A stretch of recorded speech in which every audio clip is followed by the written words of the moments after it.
E falando de dor como fenômeno complexo de origem genética, com variabilidade inclusive de acordo com o tamanho e forma da pelve, apresentação fetal e a indução do trabalho de parto, e a sua referência bíblica de ser uma coisa normal e natural, a gente não pode desconsiderar a nossa possibilidade de proporcionar para essa paciente um alívio da dor. Existem fatores de risco físicos e existem fatores de risco psicológicos relacionados à dor também durante o trabalho de parto. Idade, paridade, saúde materna, colo uterino, tamanho do feto e posição do feto são fatores de risco físico para que essa gestante tenha mais ou menos dor. Medo, apreensão, ansiedade, educação, isto é, informação, motivação e acompanhante são fatores psicológicos e nós, como anestesistas, podemos intervir bastante nesse aspecto para poder atenuar esse quadro álgico, ou pelo menos ela compreender esse quadro álgico. Para fazer analgesia de parto, seja ela farmacológica ou não farmacológica, uma avaliação pré-anestésica vai atuar naqueles fatores de risco psicológico, fora que ela é juridicamente obrigatória, fora que você vai proporcionar para o paciente informação e uma relação médico-paciente muito mais estreitada. Nada de fazer analgesia de parto em qualquer lugar sem um equipamento disponível para a segurança da paciente. A técnica depende também do estágio do trabalho de parto. Então, se você está mais no começo ou mais no final, a sua técnica pode mudar completamente. E fazer analgesia de parto, quando você não tem isso como expertise, quando não faz parte da sua rotina, você às vezes vai cair em algumas pegadinhas. Mas o principal de tudo é o desejo da paciente, como já é reforçado pelo Código de Ética Médica desde 2009, onde a gente não pode ultrapassar essa barreira. Dentre os não farmacológicos, existem vários. Na literatura, inclusive, existe mais do que métodos farmacológicos. Acupuntura, massagem lombar, hipnose, técnica de respiração, estimulação do nervo transcutâneo, hidroterapia com imersão, banho de água morna, a presença de doulas, a presença do familiar, tudo isso envolve o aspecto não farmacológico da analgesia de parto. Só que aqui, como a gente vai falar de analgesia de parto neuroaxial contínua, a gente vai ficar dentro daqueles aspectos farmacológicos. A gente vai ficar aqui falando de raquianestesia, epidural contínua, técnica combinada, epidural com punção dural, e a gente vai tirar, não vai falar dos fármacos venosos sistêmicos nem de óxido nitroso. A evolução da analgesia começou lá no éter, mas em termos de bloqueio neuroaxial, começou lá em 1900, com Oscar, usando a raquianestesia como método analgésico. Depois veio a descoberta do catéter de peridural, nessa época já se fazia peridural. Depois veio a peridural contínua, técnica combinada em 1989, e a peridural contínua com punção dural, que é de Eric Capello, em 2008. Uma técnica aparentemente nova, porém desde 2008 já é conhecida, e ela meio que entrou ali na graça dos anestesistas que trabalham com obstetrícia nos últimos anos. É, Vamos de fato agora falar de analgesia neuroaxial. A gente tem aí um binômio que é raquianestesia e epidural. A raquianestesia na analgesia de parto pode ser pensada como uma técnica isolada e muito mais utilizada ali no final do trabalho de parto. Já a epidural é uma técnica onde você pode passar um catéter, você pode não passar um catéter. Lembrando que se você passa um catéter, é porque você está pensando numa técnica onde a analgesia vai ser mais prolongada, onde o trabalho de parto ainda está mais no começo, no meio do processo. Quando as coisas estão mais para o final, você teoricamente não precisaria desse catéter. A técnica combinada, ela envolve a RAC e a peridural, mas se a gente expandir um pouco o pensamento, a epidural com punção dural acaba sendo a técnica combinada. A diferença é que essa segunda você não administra nada durante o procedimento da raquianestesia. Você administra apenas no espaço epidural e, logicamente, por gotejamento, esse anestésico vai entrando ali no espaço subaracnóide. Então, se a gente fala em raquianestesia como técnica isolada, aqui é uma performance de alguém fazendo a técnica da In this video, analgesia com we will demonstrate a raquianestesia. technique to Então, administer vocês spinal vão ver anesthesia algumas utilizing a imagens. midline approach with a pencil point Uma needle imagem até muito in a comum para non-obstetric vocês, mas adult eu acho patient. que vale a pena reforçar. Understanding the anatomy involved in a spinal anesthetic is crucial. To review, the layers encountered as the needle goes through a midline spinal placement are skin, subcutaneous fat, Então, aqui ele vai delinear toda a técnica da raquianestesia. Então, supraspinal para os fluid, ME1s até é bastante interspinal fluid, interessante. O passo a passo ligamentum ali flavum, das partes, desde a epidural pele sheath, até você chegar no espaço subaracnoide, como funciona. dura mater,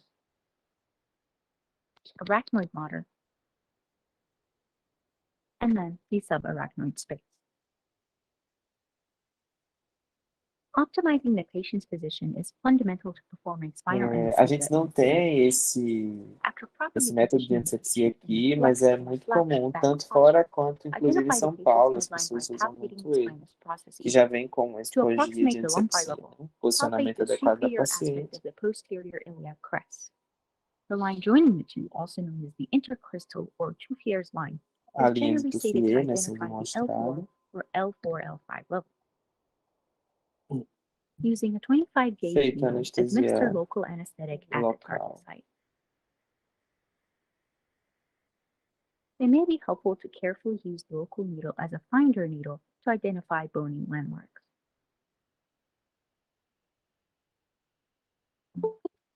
Next, place the 20 gauge introducer needle.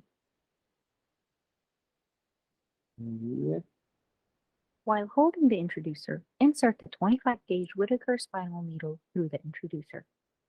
As you are inserting the spinal needle, you will feel different amounts of resistance. As you pass the ligamentum flavum, the resistance will increase. A tactile give will Nessa suggest that técnica the needle has isolada, traversed the normalmente essa ligamentum paciente flavum. ela vai At estar this ali point, com remove the stylet 8, from the 9 spinal needle centímetros de to check for dilatação, o CSF bebê flow. bem mais baixinho, After confirming CSF mais flow, mais suggesting that the 2. needle is in the E você interstitial entende space, que essa carefully attach técnica the que vai syringe durar ali containing por local volta de anesthetic to the needle. 40, 50 Consider minutos, no central máximo uma aspiration and hora, tempo checking for the suficiente para o Schlinger effect to nascimento do reconfirm bebê. appropriate needle Quando você positioning. fala de técnica Inject the anesthetic anestesia, slowly. você está At pensando various em points alívio during de the injection, parede, the né? needle can be aspirated to Então, não é confirm um alívio appropriate needle visceral. positioning. Apesar de que esse alívio visceral ele pode acontecer em parte. Mas como a dose que a gente utiliza de anestésico para raquianestesia é muito baixinha, Once injected, de remove the 1,25 introducer from the spinal miligramas de needle. bupivacaína pesada a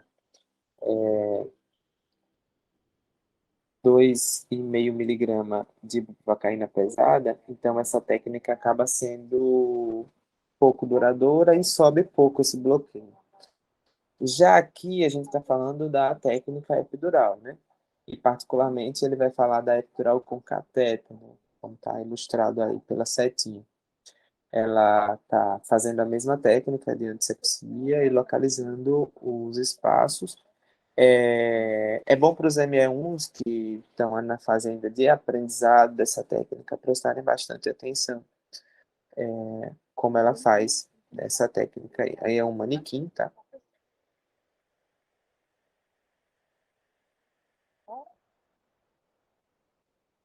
Essa técnica de antisepsia ela é muito interessante, é uma das técnicas mais recomendadas de antisepsia, a técnica circular.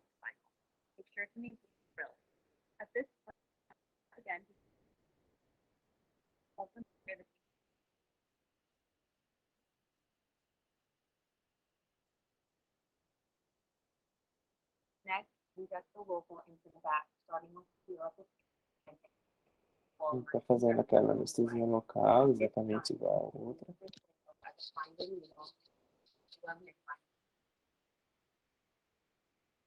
Now, take your tube needle and advance into the level up.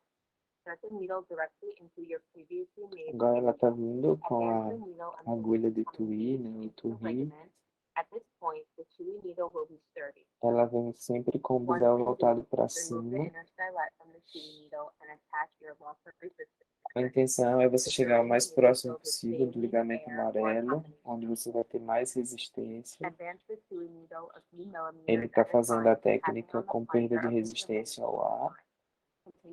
Eu, particularmente, faço a entrada e a perda de resistência ao mesmo tempo. Eu não faço passo a passo como ela está fazendo, é uma técnica, mas é uma técnica possível, tá? Houve a perda de resistência ao ar. Você percebe aí que a perda de resistência tem uma distância ali de aproximadamente 6 centímetros da pele para fora, no caso a aguda, né? E agora ela vai passar o catéter.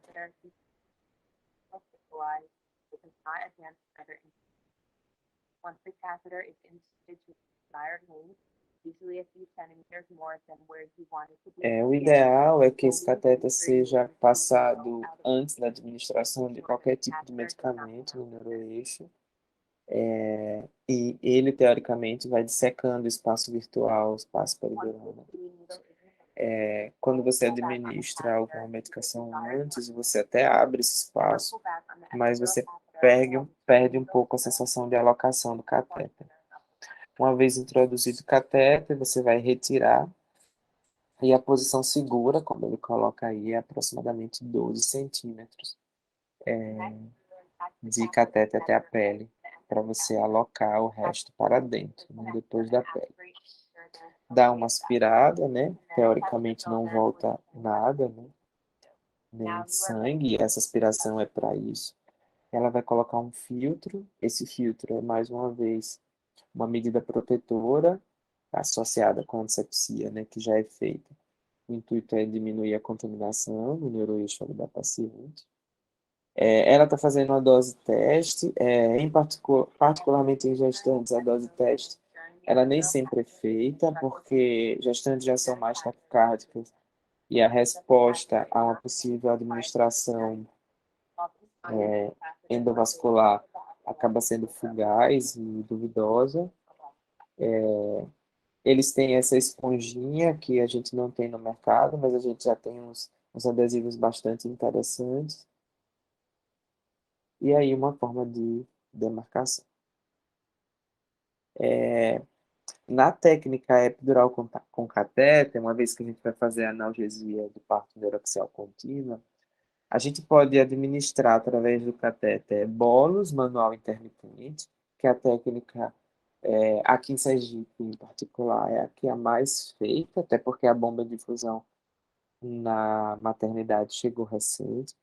A gente pode fazer uma infusão contínua tradicional, e aí, com as bombas de infusão da nossa prática diária, a gente pode fazer essa técnica. A gente tem a bomba de PCA, que a gente vai falar bastante dela aqui. PCA é uma analgesia epidural controlada pela paciente, onde a própria paciente vai apertar o botão para fazer a analgesia de parto dela mesma.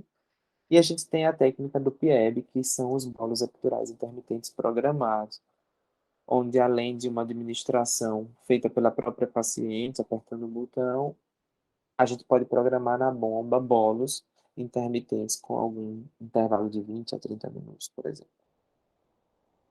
Aqui é a bomba da Cad Legacy, essa bomba de PCA é a bomba que tem na Santa Helena, por exemplo, chegou recente, mas lá no Primavera, essa bomba já está sendo bastante utilizada, mas não para analgesia de parto, né, mas para analgesia pós-ópera. Você passou o catéter lá na sua técnica epidural, fixou ele direitinho. Esse catéter, ele vai ter uma porta, né, de entrada, e essa porta de entrada vai ser acoplada ao cassete, que é essa imagem à direita, tem a pontinha ali vermelha. Dentro desse cassete vai ter o anestésico local diluído, da forma que você quis diluir. Abaixo também tem uma opção de um equipo, né? À direita inferior, um equipo de bomba. Esse equipo vai estar acoplado à bomba de infusão e esse equipo vai estar num soro, né? Esse soro, na verdade, é uma solução de anestésico já previamente diluída pelo fabricante, como, por exemplo, ropivacaína 0,2%, que vem na bolsa, e aí você acopla diretamente no cateter epidural e não precisa preparar a diluição. Você já deixa a paciente com essa bomba já com essa bolsa já pré-preparada.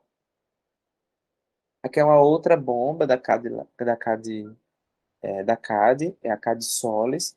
Ela é uma bomba de infusão onde você, além da técnica tradicional, além do PCA, você pode fazer o PIEB, que é o bolus epidural intermitente programado, na analgesia controlada pela paciente.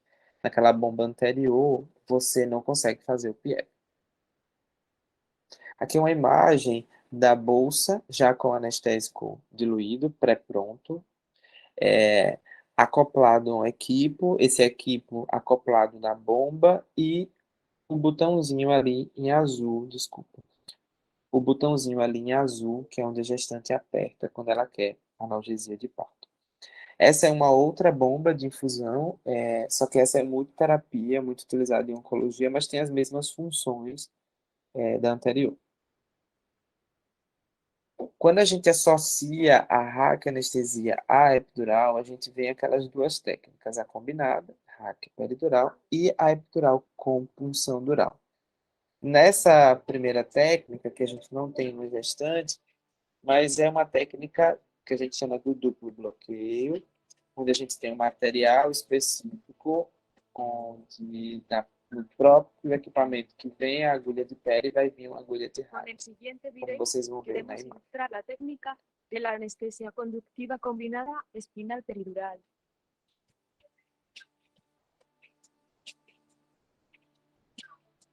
Es una paciente de 40 años de edad que se planea realizar primero la cirugía de Ayux valgus y posteriormente corrección de una hernia umbilical.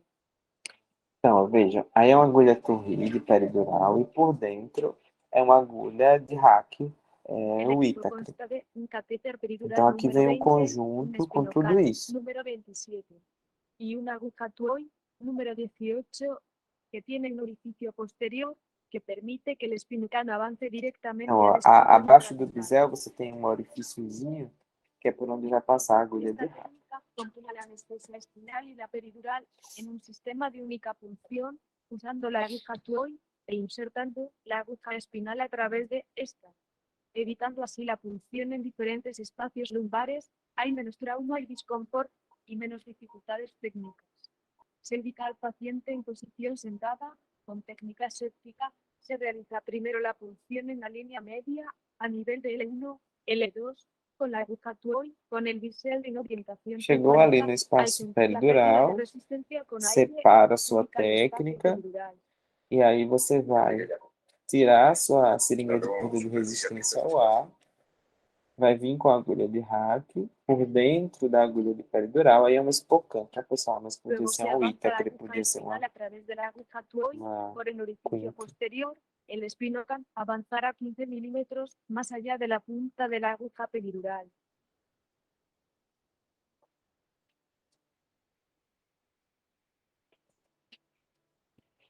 Se identifica posteriormente la salida de líquido cefalorraquídeo y se aplica la medicación estándar. En este caso, se aplicó levobutivacaína Ele hiperbárica tirou, 9 miligramos. depois que ele Esta administrar técnica aí permite o flexibilidad anestésico no en espaço numerosas situaciones subaracnoide, ele clínicas. vai tirar Su a agulha mayor de uso raque, está mas vai orientado manter a agulha hacia de la pele, analgesia obstétrica. porque através da agulha de pele ele vai passar o catéter e peridural.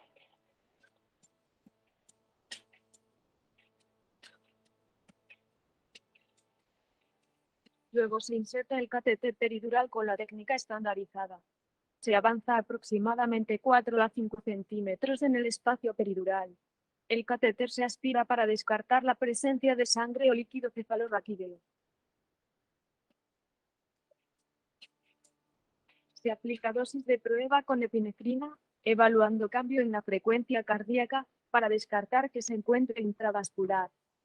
Ele está fazendo a dose teste aí pelo catéter.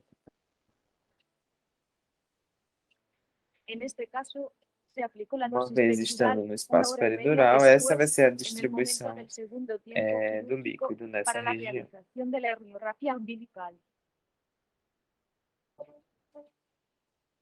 Ventajas. La masa Depois vai del fixar o anestésico catéter e disminuida segue o barco. minimiza las alteraciones físicas. Na técnica combinada hack peridural, a gente aqui está falando de gestante agora,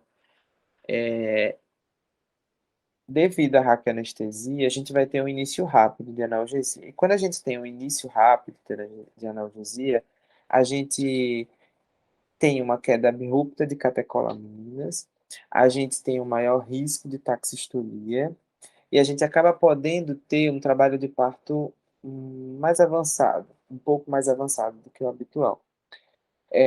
Ao mesmo tempo, a gente tem um bloqueio sensitivo muito uniforme, a gestante tem uma satisfação praticamente instantânea, até pela sua cobertura sacral, e a dor da paciente, ela é muito nessa região, e quando você analgesia essa região, ela não vai sentir aquele desconforto.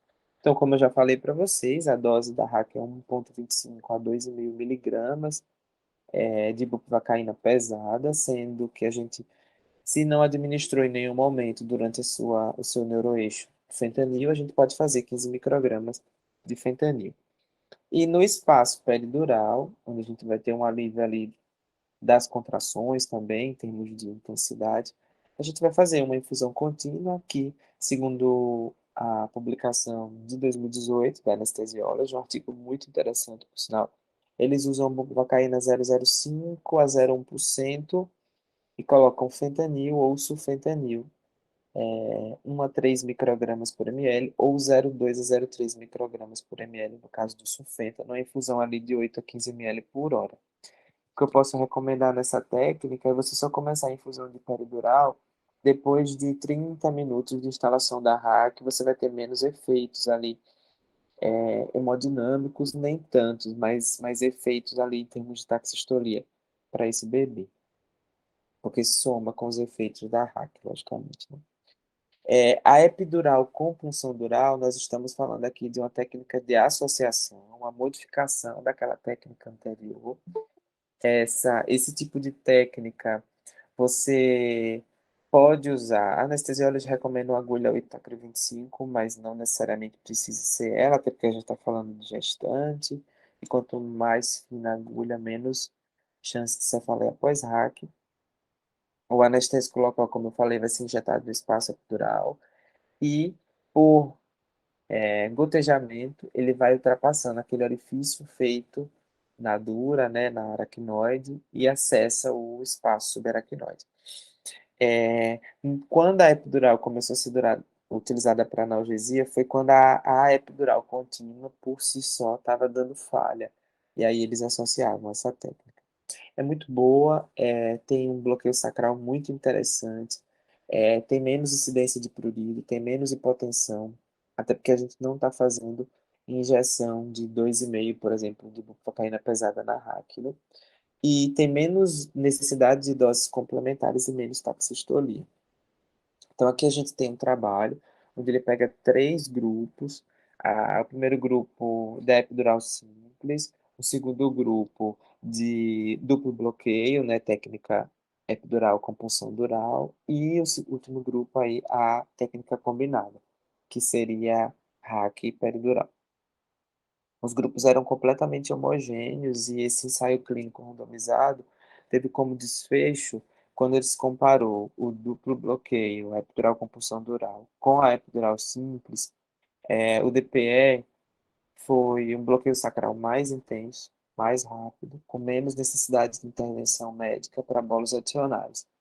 E quando você comparou a epidural com punção dural, a técnica combinada, que é aquela técnica que você injeta bupivacaína pesada dentro do espaço subaracnoide, você teve menos incidência de prurido, menos hipotensão, menos náusea, menos doses complementares também, menos taxistolia e sofrimento fetal, e não houve aumento de cefaleia pós-RAC com essa técnica, quando comparada com a combinada. Nessa outra revisão, poder desmistificar o máximo que a gente puder em termos de analgesia precoce e analgesia tardia. Às vezes, para o anestesista, é muito simples você fazer uma hack ali no final, 9 a 10 centímetros de dilatação e o bebê sair.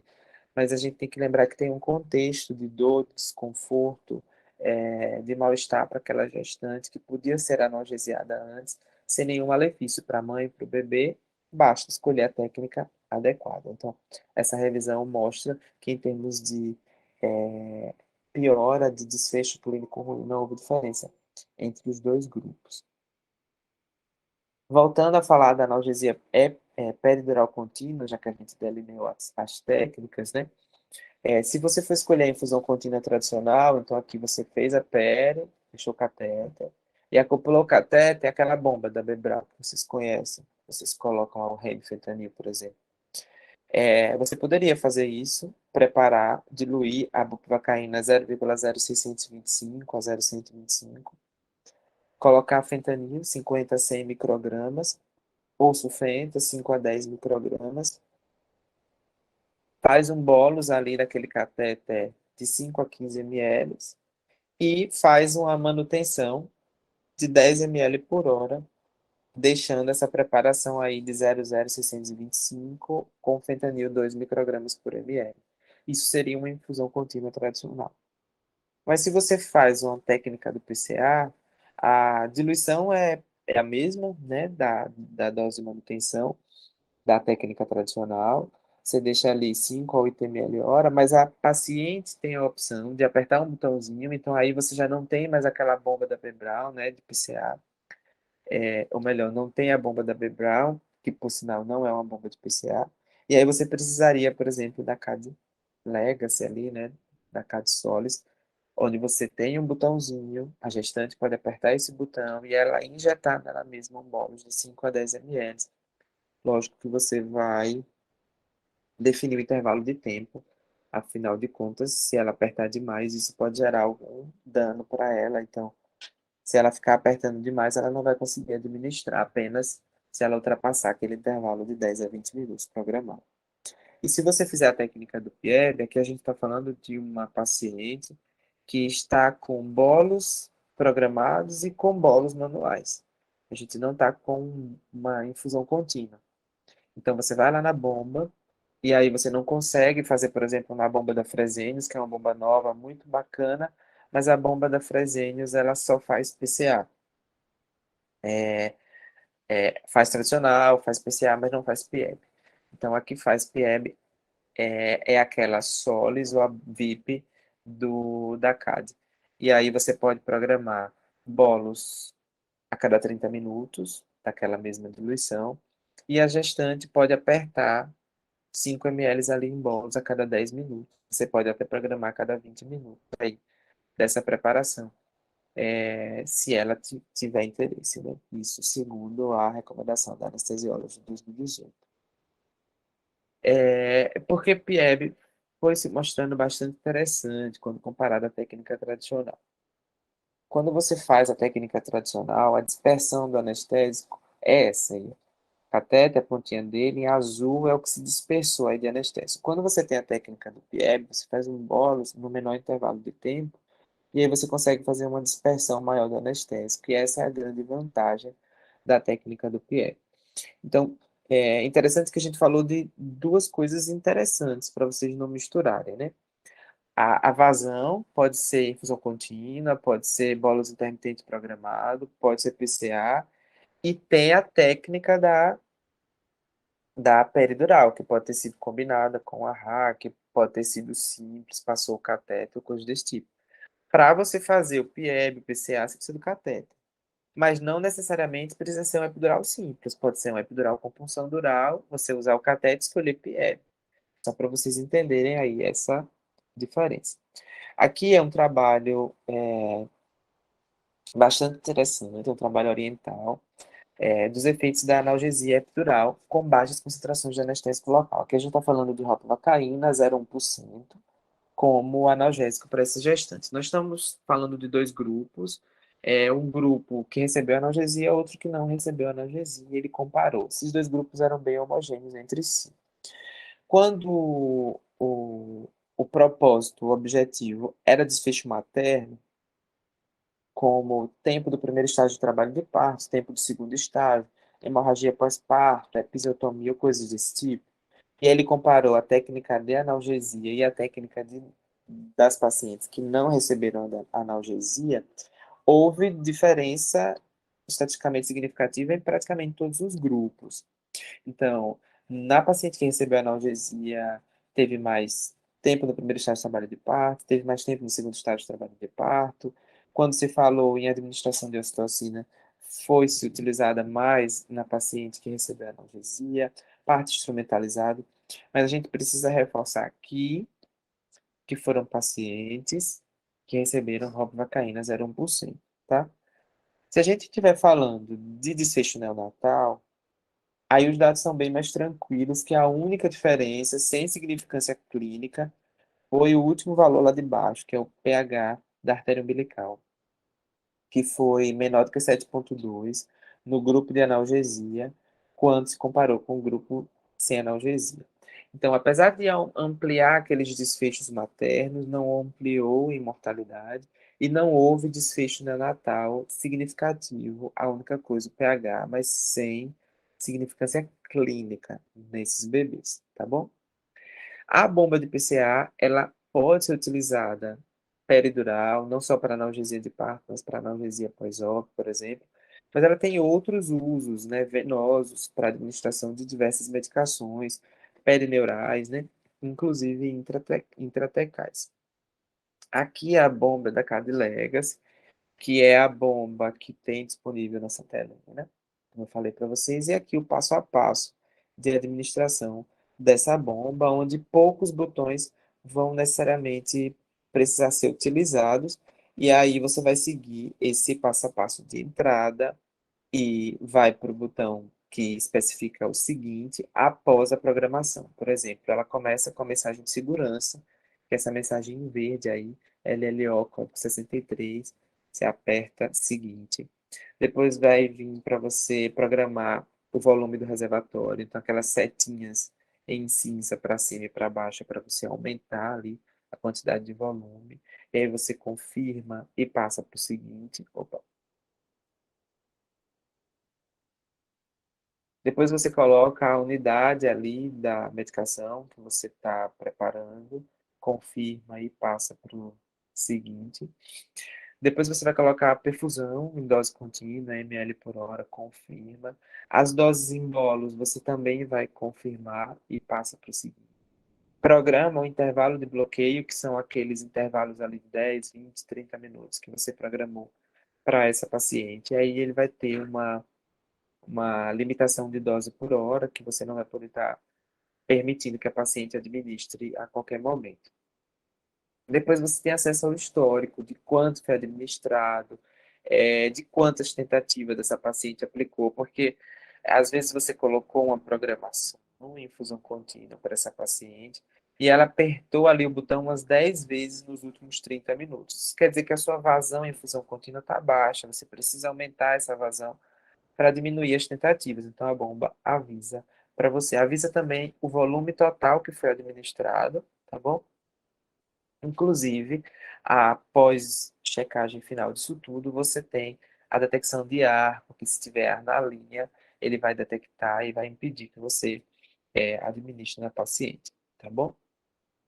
Você, antes de colocar no catéter peridural, você tem que prorrogar para poder encher o máximo possível e tirar todo o ar da linha para não administrar ali no neuroeixo. Depois ela vai mandar uma mensagem final de segurança, que é igual à mensagem inicial, e aí sim você acopla na paciente, no catéter peridural.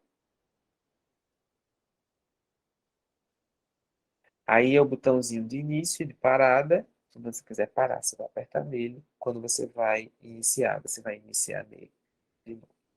Então, aquele é o botãozinho que a gestante aperta, como eu já mostrei para vocês. E aí a gente finaliza a aula de analgesia neuraxial.